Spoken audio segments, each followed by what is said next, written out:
भारतरत्न सचिन तेंडुलकर यांना क्रिकेटचे देव मानलं जातं. कोणताही वेगवान गोलंदाज असू द्या, त्यांनी प्रत्येक गोलंदाजाला चौकार षटकार मारलेले आहेत. पण ते पिचवरून चीपवर कधी आले कळलंच नाही. अशी टोलेबाजी मुख्यमंत्री एकनाथ शिंदेंनी केली आहे. नवी मुंबई सेमीकंडक्टर चीप प्रकल्पाचं उद्घाटन पार पडलं.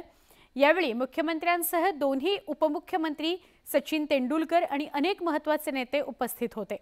यावेळी बोलताना मुख्यमंत्र्यांनी फटकेबाजी केली.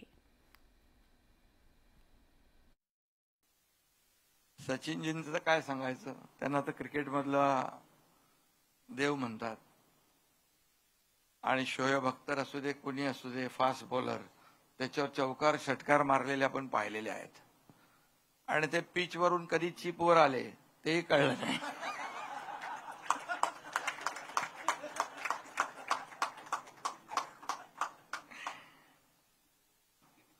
नवीन भूमिकेत पाहिलं आम्ही त्यांना. शेवटी उद्योग आहे आणि आता सेमी कंडक्टर चिप ह्या सगळ्या अतिशय माणसाच्या आयुष्यातल्या एक महत्वाच्या या गोष्टी आहेत आणि आवश्यक आहेत. आज सुरू झालेला आहे पहिला सेमीकंडक्टर मॅन्युफॅक्चरिंग प्लांट. या निमित्तानं राज्याच्या औद्योगिक विकासाचा एक नवीन अध्याय आज त्या ठिकाणी सुरू झालेला आहे. हा प्रकल्प राज्यातील औद्योगिक क्षेत्राच्या करता अतिशय महत्वपूर्ण अशा प्रकारचा ठरणार आहे. मेक इन इंडिया आणि आत्मनिर्भर भारत या संकल्पनांना बळ देण्यासाठी हा सेमीकंडक्टर मॅन्युफॅक्चरिंग प्रकल्प एक महत्वाचं पाऊल ठरणार आहे. केंद्र सरकारमध्ये माननीय प्रधानमंत्री नरेंद्र मोदीजींनी या संदर्भात एक मिशन हातामध्ये घेतलं आणि त्या मिशनला सपोर्ट करणारी एक इकोसिस्टम देखील त्यांनी तयार करण्याचा प्रयत्न भारतामध्ये सुरू केला.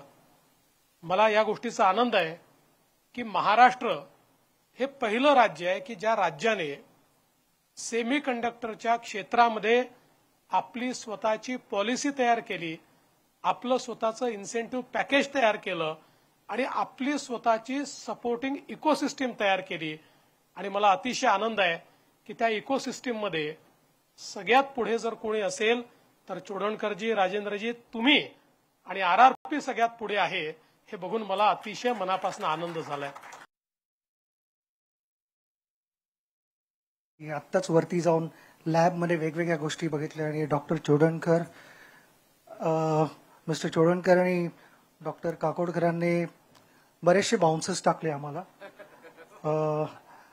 But we'll over a period of time we'll learn more about semiconductors.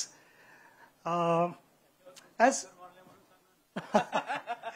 Sir म्हणतात की काही सिक्सर्स पण मारल्या, पण but you know, as we all know that today at the click of a button on your phones or be it television, laptops, cars, so many things, you know, everything are controlled by semiconductors.